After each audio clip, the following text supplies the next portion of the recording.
দর্শক, হাম পরিস্থিতির আরো খবর জানাতে সিলেট থেকে যোগ দিচ্ছেন আজহারউদ্দিন শিমুল। শিমুল, হাসপাতালগুলোর পরিস্থিতি কেমন দেখতে পাচ্ছেন?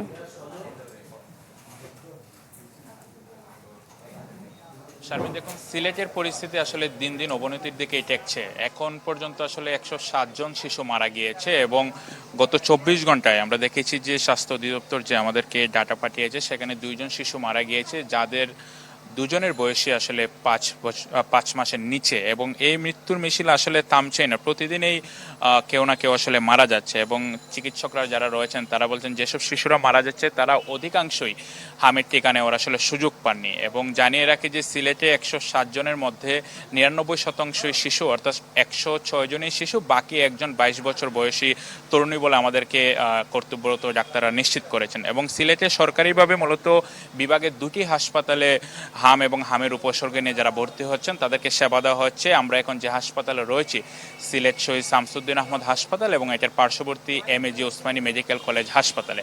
গত 24 ঘন্টায় সিলেটের বিভিন্ন হাসপাতালে হাম এবং হামের উপসর্গ নিয়ে 71 শিশু ভর্তি হয়েছে বলে আমাদের কাছে তথ্য রয়েছে। এবং একই সাথে আপনি জানেন যে সিলেট অঞ্চলের 4টি জেলা, হবিগঞ্জ, সুনামগঞ্জ, মৌলভীবাজার এবং সিলেট, এই 4 জেলার বিভিন্ন উপজেলা সদর হাসপাতাল, জেলা সদর হাসপাতাল, বিভাগীয় হাসপাতাল ছাড়াও যেসব বেসরকারি হাসপাতাল রয়েছে, সব মিলে প্রায় 350 শিশু এখন পর্যন্ত ভর্তি রয়েছে বলে আমরা নিশ্চিত হয়েছি। এবং চিকিৎসকরা বলছেন চলতি বছরের জানুয়ারি থেকে আজ 22শে জুলাই পর্যন্ত সিলেট অঞ্চলে প্রায় 650 শিশু নিশ্চিতভাবে হাম আক্রান্ত হয়েছে। এবং যারা চিকিৎসকরা রয়েছেন তারা বারবার বলছেন যেসব শিশুরা 5 বছরের নিচে রয়েছে, এখন পর্যন্ত আসলে হামের টিকা নেয়নি, তারা যাতে নিকটস্থ যে ইপিআই কেন্দ্রগুলো রয়েছে সেখান থেকে যাতে দ্রুত সময়ের মধ্যে তাদের টিকাগুলো সংগ্রহ করেন, তারা সেটার আহ্বান জানিয়েছেন। শারমিন। জি, ধন্যবাদ আপনাকে। দর্শক, এবার ময়মনসিংহ থেকে যোগ দিচ্ছেন সহকর্মী সুলতান মাহমুদ কনিক। কনিক, আপনার সেখানে কেমন দেখতে পাচ্ছেন? ময়মনসিংহের পরিস্থিতি কেমন? হাসপাতালগুলোর চিত্র কতটা ভয়াবহ জানাবেন।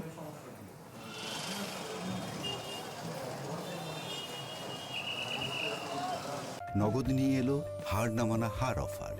সর্বনিম্ন 10,000 টাকা রেমিটেন্স নগদে পাঠালে থাকছে স্বর্ণের হার জেতার সুযোগ। শারমিন, চিত্রটা কিছুটা আগের তুলনায় অনেকটাই কমেছে। যেখানে 100-র উপরে রোগী ভর্তি ছিল ময়মনসিংহ মেডিকেল কলেজ হাসপাতালের যে আইসোলেশন ওয়ার্ড রয়েছে সেখানে, সেই জায়গায় এখন কিন্তু সেই সংখ্যাটা 90-এর নিচে। এবং চিকিৎসকরা যারা আছেন তারা বলছেন যে দিনকে দিন এই সংখ্যাটা কিন্তু কমছে। এবং আরেকটি বিষয় জানিয়ে রাখি যে ময়মনসিংহ মেডিকেল কলেজ হাসপাতালের যে আইসোলেশন ওয়ার্ড রয়েছে সেখানে যারা চিকিৎসা সেবা নিয়ে থাকেন তারা শুধুমাত্র কিন্তু ময়মনসিংহ জেলার বাসিন্দা নয়, এর বাহিরেও ময়মনসিংহ বিভাগের যে 4 জেলা রয়েছে তার বাহিরেও আরও 3 থেকে 4টি জেলা, কিশোরগঞ্জ এবং পার্শ্ববর্তী জেলা টাঙ্গাইল এবং গাজীপুর থেকেও প্রচুর সংখ্যক রোগী ভর্তি হয়ে থাকে। তো যে কারণে ময়মনসিংহ মেডিকেল কলেজ হাসপাতালের যে আইসোলেশন ওয়ার্ডের যে সমস্ত রোগীরা রয়েছে সেখানে কিন্তু এই সংখ্যাটি কখনো বাড়ে কখনো কমে, তবে মৃত্যুর সংখ্যা কিন্তু নেই, এটা একটি ভালো খবর। তবে যে আশঙ্কার বিষয় হচ্ছে সেটি হচ্ছে যে এই সময় কিন্তু ডেঙ্গু আক্রান্ত প্রচুর রোগী ভর্তি হচ্ছে এবং এই ডেঙ্গু আক্রান্ত রোগীর মধ্যে কিন্তু বেশ কয়েকজন শিশুও কিন্তু এই মুহূর্তে ময়মনসিংহ মেডিকেল কলেজ হাসপাতালে ভর্তি রয়েছে।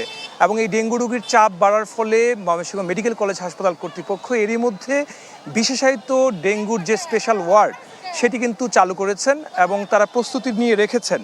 তবে হামের যে প্রাদুর্ভাব সেটি কিন্তু এখনো পর্যন্ত যে শেষ হয়ে যাবে বা 5 জন বা 10 জনের মধ্যে যে সংখ্যায় নেমে আসবে চিকিৎসকরা যেটি প্রত্যাশা করেছিলেন সেটি কিন্তু এখনো পর্যন্ত হচ্ছে না। এই ছিল এখন পর্যন্ত ময়মনসিংহ মেডিকেল কলেজের সবশেষ। অনেক ধন্যবাদ আপনাকে। দর্শক, হাম পরিস্থিতির খবর জানাচ্ছিলেন আমাদের সহকর্মীরা।